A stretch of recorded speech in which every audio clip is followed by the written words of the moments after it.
Good afternoon. It's Wednesday, the 1st of May, 2024, just after 1 o'clock. Welcome to UK Column News. I'm your host, Mike Robinson. Joining me in the studio today is Charles Malet. Welcome to the programme, Charles. Thank you, Mike. And from Damascus, Vanessa Beeley. And Vanessa, we're going to get started today with assisted dying because on Monday in the House of Commons, some MPs decided to get together and have a discussion about how they can dispatch us even quicker. Good afternoon, everyone, and I'm very sorry that I'm bringing Matt Hancock back to your screens. As Mike said, on Monday, MPs debate assisted dying after a petition calling for changes to the UK law hits 200,000. So let's have a look at what Matt Hancock put out on X, formerly Twitter. For 50 years, we've had a legal choice over who to love. For a decade, we've had a legal choice over who we can marry.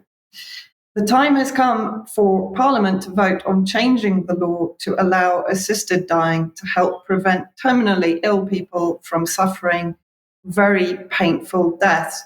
And again, I apologize, but we're just going to roll a video of part of Matt Hancock's speech. We'll have a discussion about his expression after the video. Thanks, Mike. And I was also deeply affected and persuaded by my constituent, David Minns. And today I had the honour of meeting his son, Matt Minns. And David, who has now died, he was in the awful situation of having a disease that he himself had watched his own daughter die an incredibly painful death. And to those who say palliative care needs to be better and palliative care can be enough, of course it needs to be better. And of course people give their careers to amazing palliative care. But the best palliative care in the world cannot prevent hugely painful deaths for some. So yes, the safeguards are vital. Internationally, we now can see many states, many countries, like Australia, that have brought in a narrow and a clear set of rules.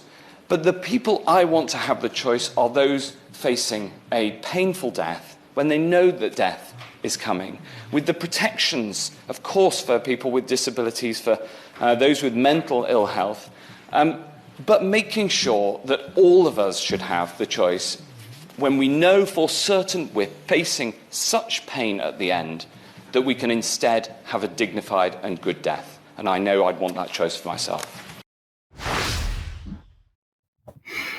I'm sure there might be a cue to respond to his request for that choice for himself.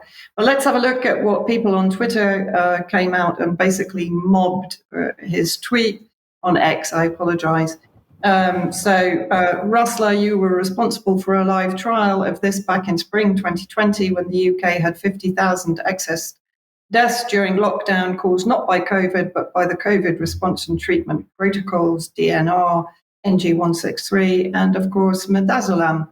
And then another one, which was pretty representative of what was being said to him. Obviously, if Matt Hancock assisted 50,000 people to die with his COVID response, then he's going to want it legalized before he'd be charged of depraved indifference, manslaughter, and murder. That's an interesting point to be made. Then let's have a look at those that are pushing back against the idea of assisted dying, which of course we've covered extensively in Canada. Care Not Killing, an organization that is definitely countering the idea of legitimizing medically assisted death, is a UK-based organisation. And what they're basically arguing, of course, is that it will put pressure on those that are either terminally ill or depressed, some that are homeless, to effectively force them into making a decision to accept medically assisted end to their life. Now, back in 2021, Matt Hancock calls for more data on end-of-life care and assisted dying. He apparently addressed an organisation, an APPG group called Dying Well, that is effectively against assisted dying. If we can just move on there and then move on again, because what he basically said in this article He's endorsed the idea of setting up a What Works Centre to gather evidence on the quality of palliative care in the UK and inform debate around assisted dying. As I said, he was speaking to the all-party parliamentary group on dying well. But let's have a look at these What Works centres. This is what he was recommending to gather the evidence on the effectiveness of palliative care and the argument for assisted dying.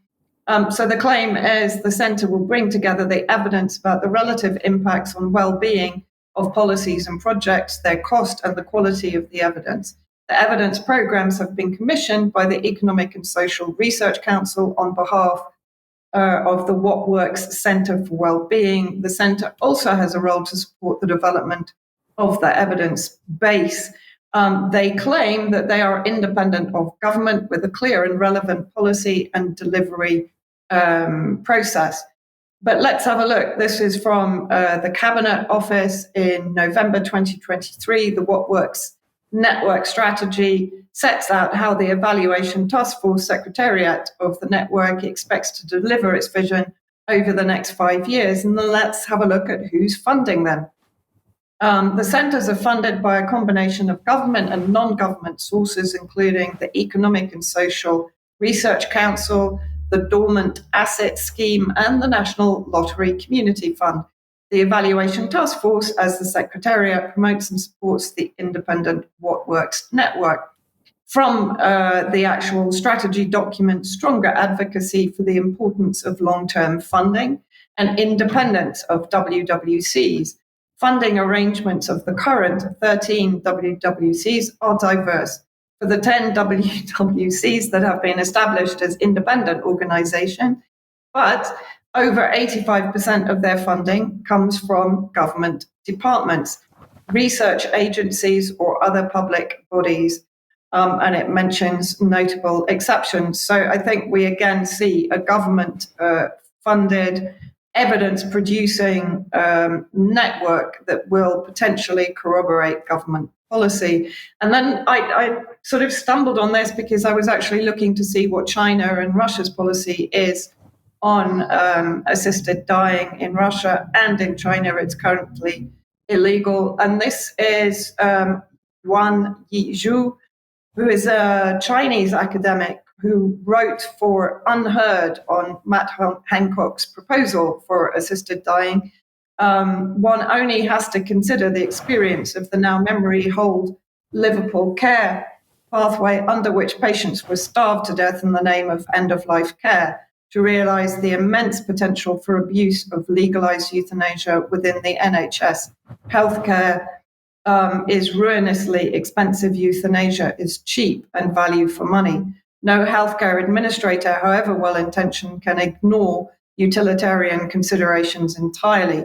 But the legalization of euthanasia will make the moral hazard irresistible. The incontrovertible truth is that at a time of aging populations and strained government budgets, it is absolutely impossible to establish a euthanasia regime that will not be abused, as has happened in every country in which it has been legalized. And I think those are pretty strong points that are being made by pretty much everyone that is against the idea of medically assisted dying. It was also interesting to see that Matt Hancock on April the 26th was pushing the mRNA vaccine technology for cancer. Fantastic to see personalized cancer treatment available on the NHS using the mRNA vaccine technology that saved so many lives during COVID. I hope one day we will look back and say this moment was a turning point in the battle against cancer. And I just want to go back to 2022, the Right to Life News, Matt Hancock to make a documentary on assisted suicide. And in the headline photograph, they included a few comments again from people on Twitter. Genuinely frightening. I think you've assisted enough. Is this a parody account? I can't read the rest of them because it's a little bit small for me here. He's still obsessed with killing people off. The care home scandal clearly wasn't enough of a fix for him. And I think it's worth going back to the COVID era. And in 2020, the BBC reported that Matt Hancock was allowing those that were seeking assisted dying in Switzerland to travel even during lockdown. So perhaps that saved some of the cost of midazolam or care home deaths. Yes, indeed. Vanessa, in his little video clip, what was he said? There would, of course, be protections for disabled and for people with ill health. What was he saying there? He was mainly focusing on people that were going to otherwise suffer an extremely painful passing. And that was what he wanted. That was the issue that he wanted to solve. But don't worry, we've got protections in place for these people. Does that mean that they don't get to have a painless passing? I'm not quite sure exactly what his argument was there, but nonetheless, I think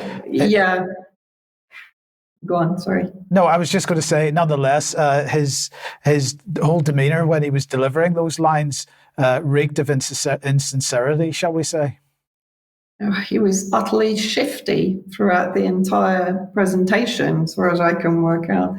And of course, that's coming hot on the heels of a serious pushback in Canada against assisted dying, where homeless people were effectively being pushed down that route. Depressed people were being pushed down that route. And it was being their desire not to be a burden on relatives, for example, was being exploited, and people were being fast-tracked down the assisted dying route. So that, I think, is a very cynical attempt by Hancock to effectively say, well, we won't be doing that. We won't be, suggesting to the homeless, the depressed, and the terminally ill who might benefit from palliative care, but might be persuaded that they're too much of a burden for their relatives, their family, and too much of a cost on the state. I think that's also an extremely important point that was made by the Chinese academic, is that cost effectiveness of this policy will definitely come into play. Indeed. And, recently we have hosted a symposium on the issue of deaths in the NHS. And then, of course, we premiered Jackie Devoy's documentary, Playing God, a couple of weeks ago. On the same issue. So that's the sort of type of assisted dying that is going on, Charles, whenever there's no law in place to allow it. What would the situation be when the brakes come off? Well, I think this is it. I mean, it's totally absurd to suggest that it could be an objective procedure. I mean, exactly what, like Vanessa's been saying, that there's absolutely no question that other factors would be introduced into the decision-making process. And the other thing that jumped out at me was his reference to mental ill health and, in effect, the conflation of two separate issues, but both under the banner of pain. And when would it come that somebody who's deemed to be in mental pain would then be put forward as a candidate for this? So it's very disturbing. Yes. Okay. Well, let's move on then to a reminder about the King's speech from last November. And in the course of the programme today, we're going to talk about two pieces of legislation that were on this. First is the Investigatory Powers (Brackets) Amendment Bill, which is now the Investigatory Powers (Brackets) Amendment Act, and we'll talk about that a little later in the programme. But first of all, the Data Protection and Digital Information Bill, because this was tweeted out by Silkie Carlo a couple of days ago. David Davis MP has today warned that the government's new bank snoopers charter would erode financial privacy like never before in our country and must be dropped. How much longer will you attempt to defend the indefensible? Mel Stride, said Silkie Carlo, and this linked to an Express article. Now, in the article, this is what David Davis was saying. Under the proposals, everyone in receipt of money from the government's Department for Work and Pensions will be of special interest, including the 10 million Brits who receive the state pension. The idea that pensioners should be caught up in the net of this giant financial fishing exercise is completely absurd. So the legislation is going to allow the government access to people's bank accounts and so on. But of course, this is the least of the issues here. Now, if we go back again to I can't remember exactly when this frequently asked questions document was released, but we covered it at the time. And there were a number of claims that the government was attempting to address in their digital ID FAQ, and it's related to the legislation that we're talking about here. And the first claim that we talk about is here that the government is creating a mandatory ID card. And they claim that the fact is that the proposed legislation does not include any proposal to create either a digital or physical ID card. The government is committed to making it as easy as possible for people to prove who they are online and access the services that they need without creating mandatory ID cards. And of course, this is at the very least misleading.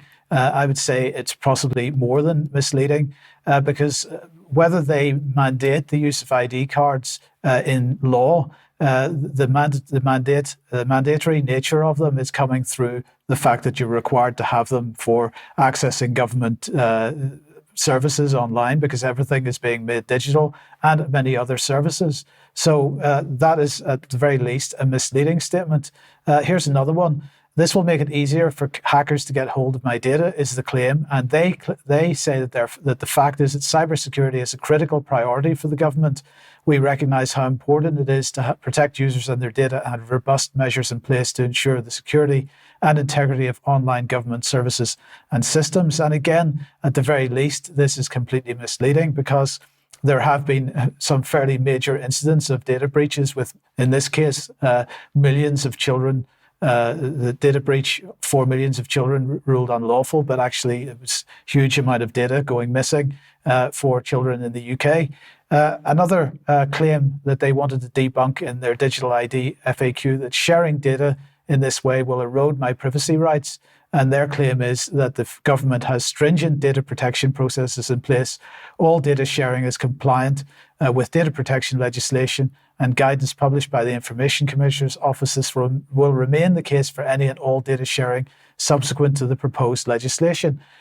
This, again, is at the very least misleading, if not a complete lie, because when we look at the legislation itself, which is the Data Protection and Digital Information Bill, and we look at the long title, it says, a bill to make provision for the regulation of the provision of information relating to identified or identifiable living individuals, to make provision about services consisting of the use of information to ascertain and verify facts about individuals, to make provision about access to customer data and business data, to make provision about privacy and electronic communications, to make provision about services for the provision of electronic signatures, electronic seals, and other trust services, to make provision about the disclosure of information to improve public service delivery, to make provision for the implementation of agreements on sharing information for law enforcement purposes, to make provision about the keeping and maintenance of registers of births and deaths, to make provision about the information standards for health and social care, to establish the Information Commission, to make provision about oversight for biometric data and for connected purposes. This will allow the broad brush sharing of data like we've never seen it before. This effectively removes data protection in this country in many, many areas, and not least our medical data. So when they say that it's making provision for medical use of data, we've got to realize that what they intend to do is to export that data. And just one example here, this is a scientific paper from 2018, in fact, and this was discussing the transfer of genomic data to third countries, which has now been enabled by Brexit, because, of course, once the UK was out of the EU's data protection regime, the UK could basically do what it wants. And so, in fact, this legislation enables exactly this, the sharing of medical data with companies outside the UK, and particularly in the United States, with impunity and no particular restrictions. Now, we're going to come on to the information, the Snoopers Charter later on in the programme, which takes us even further. But this is quite an incredible piece of legislation which needs to be opposed. And I don't think there's the public awareness of what it actually does yet to build that opposition. Charles, in the meantime, digital ID in Africa, what's going on there? Yeah, thanks very much, Mike. Yes, good afternoon all. Changing continents, but effectively the theme is the same. And as we must ask ourselves with every initiative like this that concerns Africa, is it really an African initiative, and is it really for the benefit of Africans? So we start with the announcement from Kenya, the Cabinet Secretary Awalo, advocating for an integrated African digital identity. And this was a recent announcement last week. He is the Information Communications and Digital Economy Cabinet Secretary, and he talks about a uniform digital identity that Africa as a continent moves together in growing its digital economy and fulfilling the aspirations of the African Continental Free Trade Area. And this was during the launch of the Transform Africa Summit. So we'll just remind ourselves of the free trade area, which effectively is a single market. And again, is this really for the benefit of Africans, and is it an idea from within or not?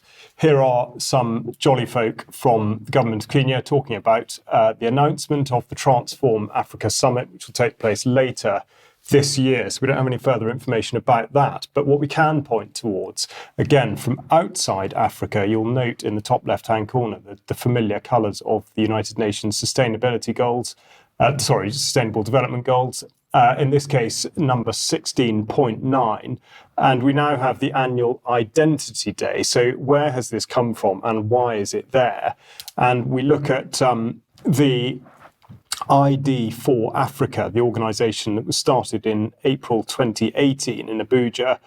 It was enthusiastically received by the global identity and development community, and it's said that 99% of delegates in attendance who saw the initiative as a rallying cry to keep in mind the importance of SDG 16.9 and to keep countries focused on its achievement. So substantial pressure from without, and we'll just look at ID for Africa in a bit more detail. The reason for that is that they have a conference or a summit coming up in May 21st to 24th in Cape Town, and their objectives or the outcomes they want to deliver on are listed on this sort of checkerboard here. So we'll just pick out a couple of them just to get the drift of what they're doing with it. They want to highlight the various approaches for digital transformation, including the emerging digital public infrastructure anchored on digital identity. And that's the crux of all of this, is the anchoring on digital identity. This is why it's being pushed so hard. But they talk about it being, or this conference being to do with game changers for digital transformation and the adoption of digital identity across the continent. Now, with all of these things, going back to the influence and whether it is from within or without, we should look at how these things are funded. And of course, what we see is that amongst the development partners are the Bill and Melinda Gates Foundation. And it's worth noting that a lot of the others concern the development of children and indeed sort of capturing people while they're young. But specifically on the Gates Foundation, here's the committed grants section of the foundation showing that ID for Africa, admittedly not an enormous sum of money, but they received $250,000, which in fact is an annual thing to advance responsible use of digital identity and digital public infrastructure. So little doubt as to whether Bill and Melinda Gates Foundation is in fact pulling the strings. Children's Health Defence on X or Twitter are fairly outspoken about what they think this is. And you'll remember that a couple of months ago, I referred to the Maisha number, the system sort of identity for life, number for life in Kenya. Bill Gates pushes digital ID for newborns in Kenya. Maisha number is a biometric system that will replace birth certificates and track children from birth to 5 years of age to ensure children receive vaccines. And that's a quote from Dr. Wahome Ngari.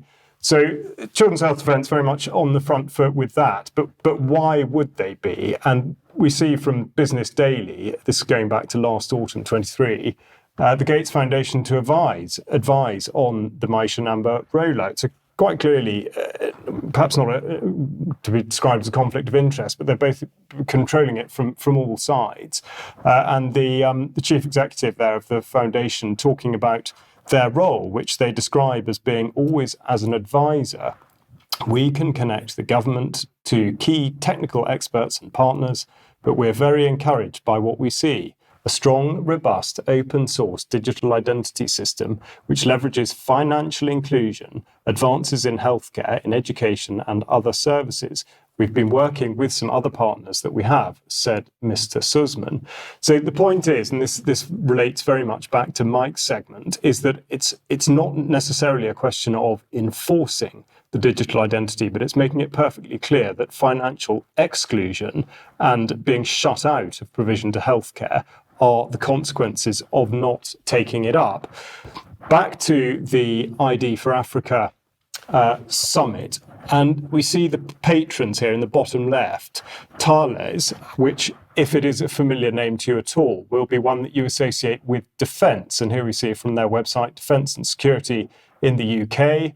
But in actual fact, they're very much involved with digital identity and security, and in fact, trusted digital identity by Thales. So we'll just have a look at a video clip of theirs from 3 years ago as to the direction of travel on this.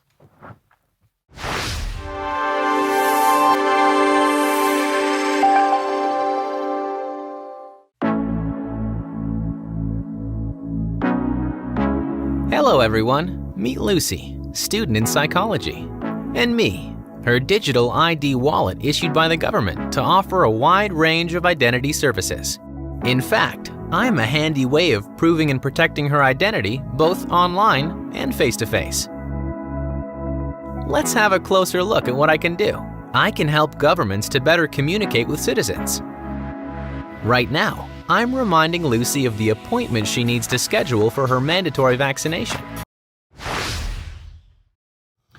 There we go. I cut it short there because you get the idea, but that is part of a longer clip in which essentially this technology controls absolutely every aspect of her life. And so why is this relevant to us?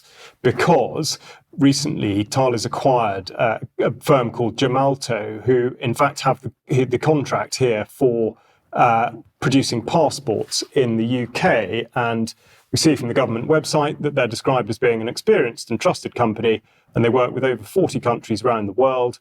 And with the UK government, they're involved in a number of areas, including the production of driving licenses, UK biometric residence permit cards, and on e-gates at the border. So this is all very, very much connected, and we link it back to Africa. And of course, we see that, in fact, this is not so much an African initiative. It is a one world initiative, and it's being pushed very, very hard at the moment. And we see especially in the UK. Of course, we now have to have digital ID or some form of photographic ID to vote, which some people will be doing tomorrow. Absolutely, absolutely. Yes, okay, let's move on then. If you like what the UK Column does, you would like to support us, then all the options for helping us out are at support.ukcolumn.org. We do need your help because we're completely funded by our viewers and listeners. So thank you to everybody that has helped, and please do join us if you possibly can. Share everything you find on the various platforms. If you could, that helps a lot as well. Note the new Twitter handle for the UK Column Extracts. That's twitter.com, it's x.com/UKC Extracts. But you could find, have a look at what's on the shop and see if you'd like to pick something up there as well. Now, tomorrow, you interviewed Jason Christoph, that's going out at 1 p.m. tomorrow, premiering. Absolutely, and I really would recommend that you do watch and listen to this. Jason Christoph is a phenomenal brain in the field of susceptibility to mind control via repetitive messaging, particular sort of mainstream media messaging, and indeed how to avoid falling into those traps, into what he would call self-sabotage. So it's a subject that he has a very, very deep knowledge of, not just how to control the mind, but for ill, but also for good. So I would really encourage you to get into that. It was fantastic to talk to him. And Brian's interview with Rosie from the White Rose went out at 1 p.m. yesterday. If you didn't see that, that's on the UK Column website now. It's the next in the Gutsy Women series. And on Sunday, we will be hosting a symposium on the World Health Organization with David Bell, Sylvia Berendt, and others, calling for the safeguarding the rule of law, equity, and an appropriate review process in the World Health Organization lawmaking processes. This is mainly looking at the legal aspects of this, but that will begin at 6 p.m. on Sunday the 5th in the usual places, ukcolumn.org/live, and also on the community website for UK Column members. Now, we mentioned that there's an election tomorrow, but we are keen to support anybody that's standing as an independent. I think that's exactly the way it should be put, really, because it puts a marker in the sand, and it is a register of the public mood concerning democracy as a whole, but specifically the very sort of sensitive area of police and crime commissioners. And you may recall that on the 3rd of April, we had Matthew Randolph on Extra, who is campaigning for Police and Crime Commissioner in Gloucestershire. And what I'd like to do is talk a little bit about the shameful way in which he was treated as an independent candidate by the BBC, who had a duty to interview all the candidates. And we'll just listen to something from Rachel Matthews's Colchester Council Watch, in which she spoke to Matthew about what happened during his interview. And it's worth noting that he's campaigning on a ticket of truth and transparency, and in particular, the illegal rollout of 5G in Gloucestershire and the vaccine injuries and the failure to act on this by police. Just before you listen to the clip, I should point out you hear some laughing in the background. That's because it was recorded by somebody else who was absolutely astonished to be hearing what you are about to listen to now. You were then escorted, and I was not escorted off the premises at all. You had a conversation with the police. I had a conversation with the police, and the police left, and I was then allowed to carry on and ask my question. So please do not twist it and say I was escorted off the premises, as I was not. The reason I ask this is because, for whatever the reason, with the police being called to that meeting, do you think that's the sort of conduct that people expect from the next Police and Crime Commissioner? I think what we expect is when a question is raised to the council, we get an honest answer. And we attend these council meetings regularly, and we do not get honest answers from the council. They have installed 5G illegally throughout Gloucestershire. We were trying to raise that with our councillors, and they didn't like to hear that. Matthew, thank you very much for coming in and joining me on the show today. Take care. That's Matthew Randolph, an independent candidate to become Gloucestershire's Police and Crime Commissioner. During the interview, Mr Randolph made a number of allegations which are completely unfounded about the police, Gloucester City Council and the BBC. His claim the police has failed to investigate deaths linked to the vaccine is false and not backed up with scientific evidence. Scientific consensus says the COVID vaccine has in fact saved millions of lives. Driving excess deaths, we would know. Gloucester City Council has in the past refuted claims around 5G masks being unsafe, and wider scientific consensus backs up the case that they aren't harmful. On the BBC misleading people, and that's coming out in the COVID inquiry, that isn't true. Despite all the false claims, we felt it important to give you the opportunity to hear Mr Randolph's views. It's hard to know what to say to that, Charles, because what... Yeah, I don't know. We'll talk about that in Extra, no doubt. Tragic and comic at the same time. So we'll just end by reinforcing the message for sort of, look out for your independent candidates. This is how Matthew has presented himself with his campaign literature. And again, you see on the bottom right his appearance on Extra. So if you are minded, please do get out tomorrow to look out your independent candidate. Thank you. And also on Sunday this weekend, the International Centre for 9/11 Justice is presenting Peace, War and 9/11. This is public screening and Q&A at Chapel Arts Centre in Bath. So that'll be Matt Campbell and Piers Robinson will be answering the questions. So if you're able to get to that on Sunday at 7 p.m, do. And we will have Piers and Matt on the programme on Friday for a brief discussion of this. And then on May the 11th, in the Staining Centre in Fletcher's Croft, Staining in West Sussex, an event is taking place called Western Empire and the Great Reset. Now, that is not the complete list of speakers because I am also speaking at this event, and so is Sandy Adams. So that's a £5 through PayPal or on the door. If you the link for where to send that or how to contact the organisers will be in the show notes. So hopefully we'll see as many people as possible at that event on the 11th. Now, where does that take us to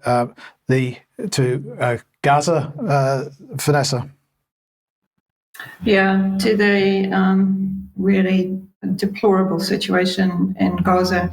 We spoke previously about the US establishing this ridiculous humanitarian pier, which is going to be anything but humanitarian. 1,000 US troops will deploy for temporary port operations to move aid into Gaza. It's now been revealed in the last few days that the cost of this project for the United States is $320 million. And this has been reported by Reuters and various others. And of course, we have to ask the question, why not just open the Rafah border from Egypt and allow in the daily 500 trucks that were coming in prior to October the 7th. This is a short excerpt from a Sky News program on the building of the port itself. We can just roll the video. What would they actually build there? We've got some video of the sort of facility that the US have. This isn't in Gaza. This is to illustrate the sort of capability they have, basically leading onto the shore, but from the deep water. And they hope that this will be able to be completed in a matter of 2 weeks. So the claim that this will only take 2 weeks to build, of course, there's no coincidence that this is about 20 nautical miles from the Gaza gas exploration area off the coast of Gaza that has not yet been used for the benefit of Gazans since it was discovered. There's also reports that UK troops could be sent to Gaza to help deliver aid. So let's have a look at what they're claiming in The Independent. The government is considering whether to send troops to Gaza to help deliver aid via a new sea route. The US confirmed on Friday that work on a temporary pier. And I need to point out here that the rubble that is being bulldozed to fabricate this temporary pier without doubt contains the remains of Palestinian bodies that have not yet been retrieved from under the rubble. And while the US is spending $320 million on this project, it never considered spending $320 million sending bulldozers to help the civil defense in Gaza to retrieve bodies, both dead and alive. Britain is already providing logistical support for construction of the pier, including a Royal Navy ship that will house hundreds of US soldiers and sailors working on the project. In addition, UK military planners have been embedded at the US Central Command in Florida and Cyprus, where aid will be screened before shipment to Gaza. It's worth also noting that Israel will then have a further verification mechanism when the ships arrive at Gaza, which could potentially, of course, delay even further the so-called humanitarian aid. Now, at the same time, what's happening, so bear in mind they're saying this will take about 2 weeks to establish this humanitarian port.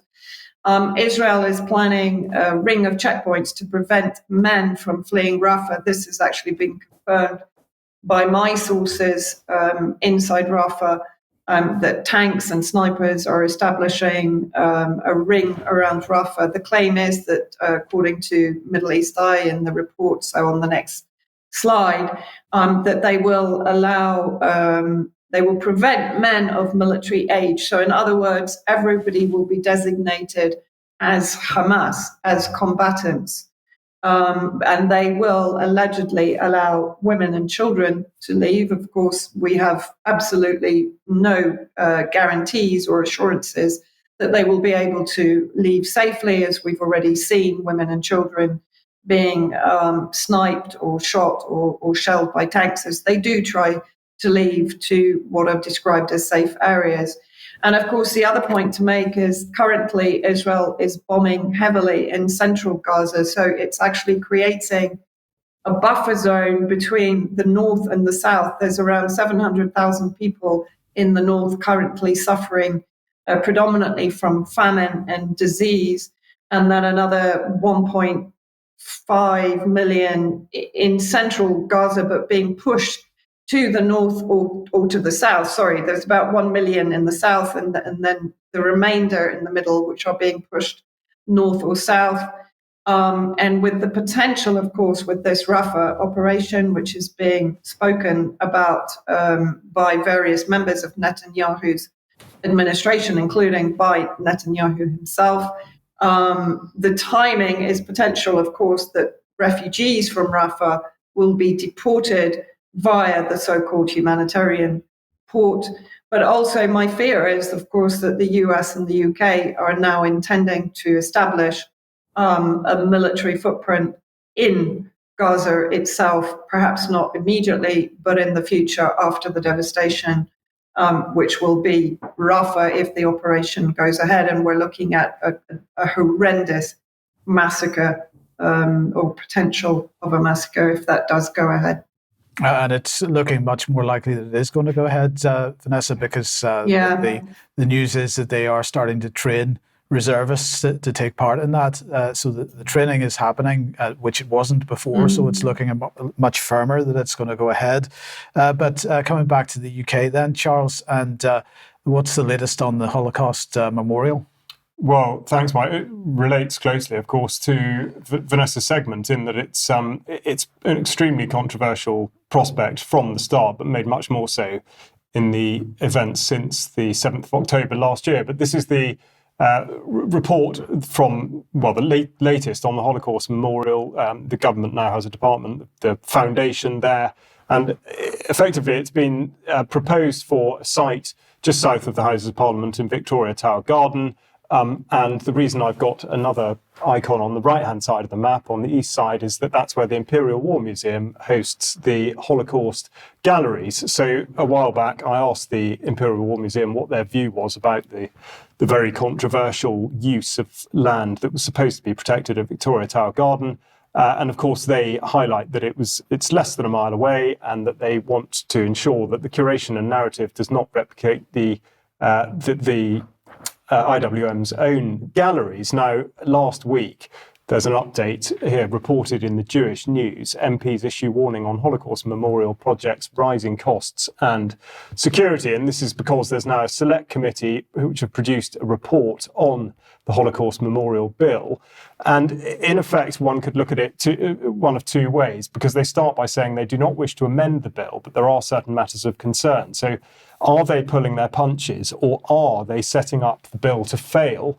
But nonetheless, they say that a full consultation would have lent more legitimacy to the final site decision, and they urge the government to consider how ongoing costs are likely to be paid for and whether it offers appropriate use of public money, and also the steps the government intends to take around the security of any memorial and learning centre. Of course, we've heard a lot recently about the concerns over security, or at least the much hyped concerns over security for Jewish people in the UK. So it's just raft of controversy upon controversy, but that seems to be the latest currently. But just to refresh certainly on the full consultation part, what the government totally failed to do was to pay attention to existing planning restrictions on the site. And so they've ridden roughshod over that. And it's now looking like it's very hard to justify the public money that's being thrown at it, and indeed the increased requirement for public money because of the security implications.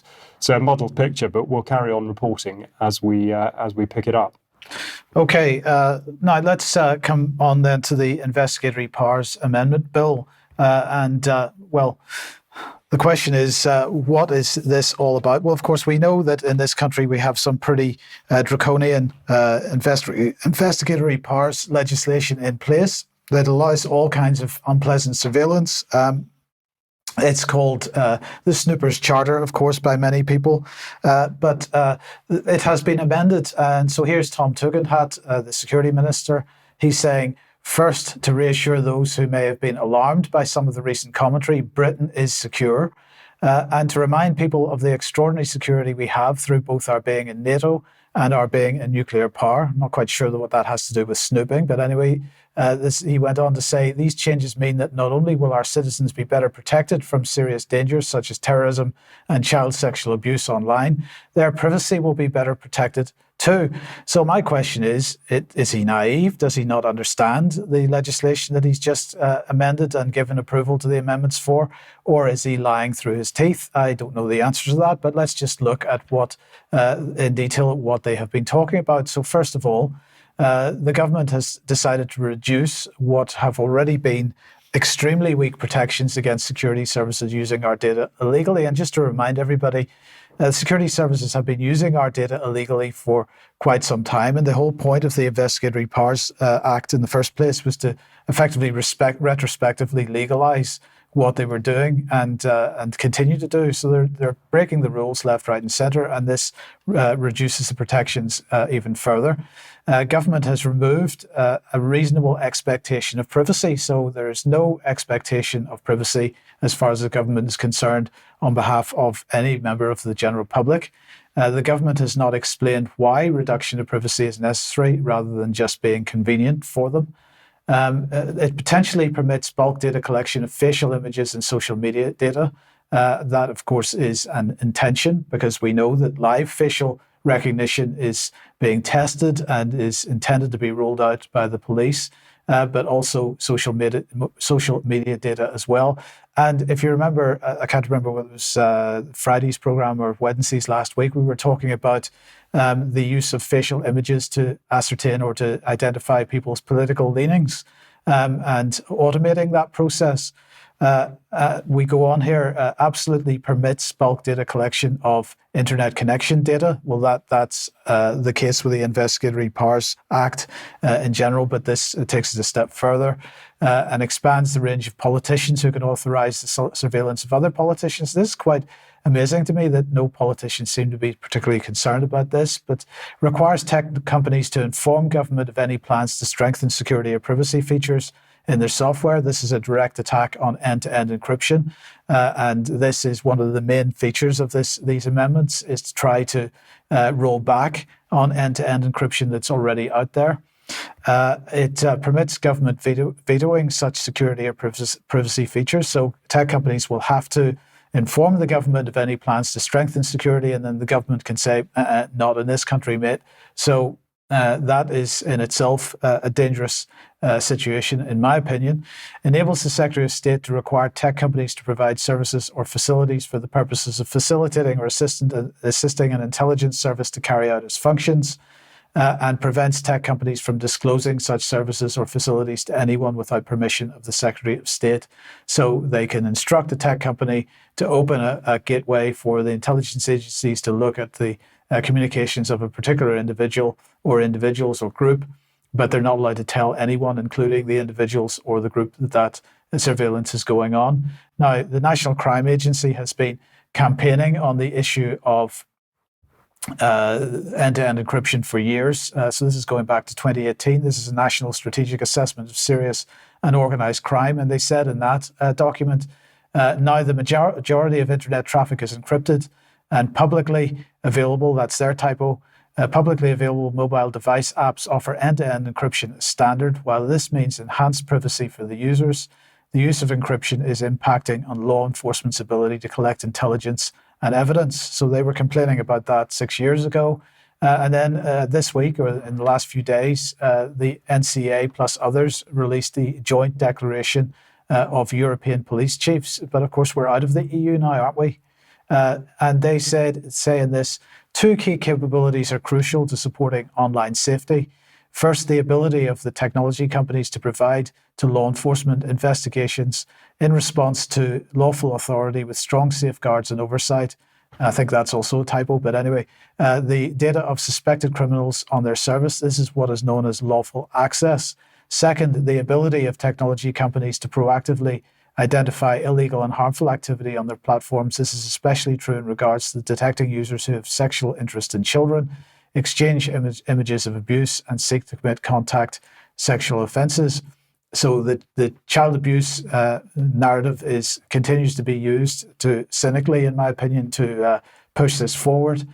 We are therefore deeply concerned, they said, that end-to-end encryption is being rolled out in a way that will undermine both of these capabilities. Companies will not be able to respond effectively to a lawful authority, nor will they be able to identify or report illegal activity on their platforms. As a result, we will simply not be able to keep the public safe. And of course, this was the narrative that we were receiving during COVID as well. We've got to do away with our freedoms, with our privacy, with all these kinds of things in the name of public safety. And this continues to be the sort of trope that they roll out in order to try to convince us to accept this bulk data collection and this mass surveillance. So I just wanted to sort of end this segment by looking at what you might do about it. And of course, the first thing to do about it is to use a VPN. Now, the VPN that I personally use, and I'm not sponsored in any way by Mulvad, but this is my choice, and explain why it's my choice in a second, use a VPN. Now, of course, this doesn't make you anonymous or hide what you're doing, because there'll always be somebody looking at what you're doing. Companies are bulk data collecting in terms of your browsing habits and so on. But what this does is it removes the ability for your internet service provider to collect metadata on what you're doing on the internet, because everything's being tunneled through your virtual private network. So that at least moves the problem away from our government and makes it much more difficult for them to follow what you're doing. It doesn't remove the possibility at all, but it makes it much more difficult. So if we pop that back up, I'll just explain why I think Mulvad is the VPN of choice. And it's this. If you want to pay with cash in an envelope without any name, address, or any other identifying marks, you can do so. So you just go to the Mulvad site, create an account number, and post the account number with your cash in an envelope to them. I'm not aware that any other VPN services allow this to be done. So this is, as far as I'm concerned, a very big tick in the box, aside from the fact that most of their VPN servers, if not all of them by now, don't store any logs because they don't have any hard disks or any other kind of bulk data storage capability. So I just let people know about them because they're relatively, compared to others that are sort of talked about on the internet regularly, they're relatively unknown, but they do offer a good service. And as I say, I'm not being paid to say that. That is the one I use. So we'll leave it there. Again, this legislation has gone through without a huge amount of pushback, it seems, from the general public. And I do wonder, perhaps, was that because there was a lack of awareness of what was being done? Let's move on to food production. Yes, indeed, which is something we've looked at over the last few weeks and months, really since the start of the year. And we've concentrated very much on the way in which policy from the centre has pushed farmers towards making the uneasy choice not to grow food in order to take the risk out of their business. But what we haven't really looked at are the situations in which the decision has been taken out of their hands. So we look at Natural England. And the reason we do so is that last week, Tony Juniper, the headman there, is talking about having a high five for everyone driving nature recovery, but we must not rest on our laurels. So we'll just cherry pick a few bits from his sort of 5-year point. And he talks about Natural England, which of course is outside of government but funded by government, has supported the design and introduction of major legislative tools, the Environment Act, the Environmental Improvement Plan, but also, here we go, to protect 30% of land and sea by 2030, and indeed the Agricultural Transition Plan and, critically, biodiversity net gain, which we'll come on to. He talks about the funding and to achieve nature recovery, which has been a big theme of Steve Barclay's push on the sustainable farming incentive. And he's tripled the budget from 110 million, which is what it was back in 2019.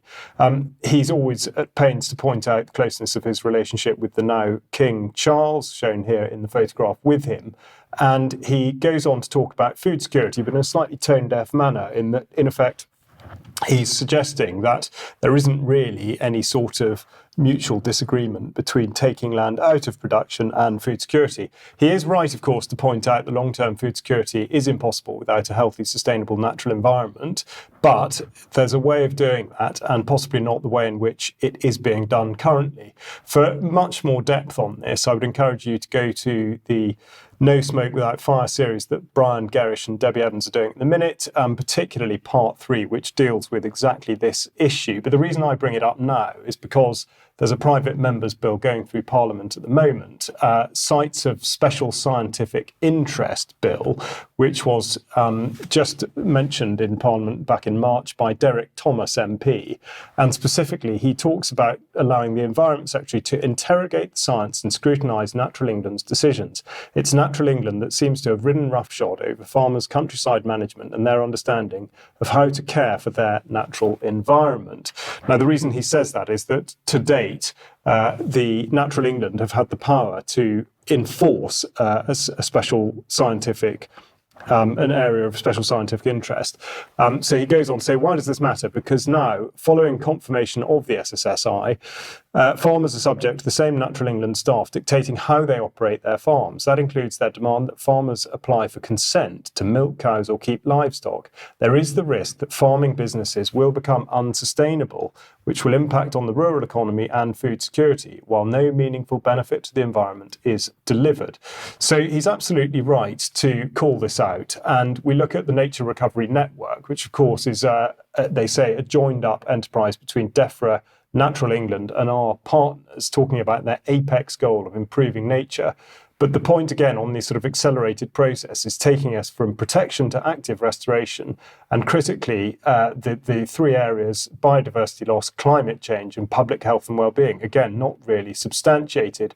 They go on to pick out a few things that they're trying to target. An enormous amount of land, 500,000 hectares of wildlife-rich habitat they want to have achieved from this. And down at the bottom there, which is really important, improve access to nature, working across government to ensure that everyone lives within 15 minutes walk of a green or blue space. So a lot of walking, no mention of cars, of course. And a reminder, therefore, when we think about the 30 by 30 thing, that the 17 million hectares of land that are in agricultural use account for 70% of the total area of the UK. So just on the food security front, it is an absolutely enormous challenge to be able to produce enough food for an increasing population and give over 30% of that land to nature recovery. But on the biodiversity net gain side, we see the Agriculture and Horticulture Development Board here, additional income streams. So again, talk about incentivising farmers to actually do this. And in case you're sort of a bit shaky on the biodiversity implications, this came into effect into planning law in January, working to increase biodiversity. Essentially, it's an offsetting process. So they say it's mandatory for all new developments, regardless of whether this improvement is seen on or off site. But for off-site improvements, farmers can often lease their less productive land to developers or gain payment from these organisations for managing and improving the habitat in line with the management plan to improve biodiversity. So again, who decides what actually constitutes an improvement in biodiversity? And finally, they talk about this going on for at least 30 years. So this is really being driven by the Terra Carta and the Sustainable Markets Incentive, which, as I say, is covered in great depth in the No Smoke Without Fire series at the moment, which I'd really encourage you to get into. But this is something we'll continue to monitor over the course of this year. Yeah, and no doubt we'll talk about that in extra as Absolutely. well. Now, let's just end with online safety and media literacy. And we'll start off on online safety with this, which is a joint statement by Ofcom and the Information Commissioners, because they have got together, we reported on this at the time, to form the Digital Regulation Cooperation Forum. So anyway, they have issued a joint statement on the regulation of online services. And so they're collaborating on themes that they describe as age assurance. Well, that's digital ID. Recommender systems, that's the algorithms that YouTube and others are using. Proactive tech and relevant AI tools. Default settings and geolocation settings for child users. Let's make sure the children are included so that gives us a justification for this. Online safety privacy duties. Upholding terms, policies, and community standards. And of course, that's how they're dealing with content on the online. They're going to enforce the requirement for community standards to be imposed across the board by the tech companies. So working together is going to move the online safety regime forward. And so that's what they're doing. But in the meantime, Ofcom has launched a consultation on their 3-year media literacy strategy. So they're very excited about this because, of course, media literacy is how we all identify whether something that we're looking at is mis or disinformation or genuine. So let's see what the quote is from Yi-Chung Tae from Ofcom. Publication of this strategy is timely. Indeed, it's more important now than ever to think strategically about media literacy, given the dramatic changes to the landscape over the last 2 decades. Since Ofcom started its work. Ofcom now defines media literacy as the ability to use, understand, and create media and communications across multiple formats and services. Does that seem like a good definition to you? It doesn't seem to really mean anything, but anyway, okay. The prize, he says, is clearly worthy of the collective effort. Imagine a UK where people possess the critical thinking skills to better spot mis and disinformation. Yes, indeed. Imagine that. Imagine when people are actually critically looking at the BBC and the Independent and the Times and the Telegraph and thinking, what a pile of nonsense they're pushing out on a daily basis. But don't worry, because Rishi Sunak was speaking at the Society of Editors annual meeting a couple of days ago, or yesterday, in fact, Well, he had this to say. Over the last 5 years, we, the government, have backed international media and free flow of information with over £600 million. It includes supporting the BBC World Service, which reaches over 300 million people each week and has planted countless seeds of freedom. And he is admitting here that BBC World Service is a soft power weapon of the British government in order to work towards regime change in other countries. That's what planting countless seeds of freedom means. And he also said it includes in training for journalists around the world. And that, of course, is part of the same exercise, because that's the use of Thomson Reuters Foundation and BBC Media Action to train journalists in the British mould and with British narratives and British ways of doing things. And just to end this little segment, the Financial Times and OpenAI, you will be glad to know, have struck a content licensing deal. This means that OpenAI now has full access to the full Financial Times archives, everything that they publish, because once you start looking at media literacy and how you want to view things on the internet, and with the increasing use of artificial intelligence and ChatGPT and the likes in the future, we want to make sure that those ways of gathering information are only trained using proper sources. Isn't that right? Seems so. Yes. Okay. We'll leave you to think about that. And say thank you to Vanessa and to Charles for joining me today. And thank you to everybody who's watched. We will be back in a couple of minutes if you're a UK column member for some extra. But otherwise, see you on, what day is this? Yeah, see you on Friday. See you then. Bye-bye. Right.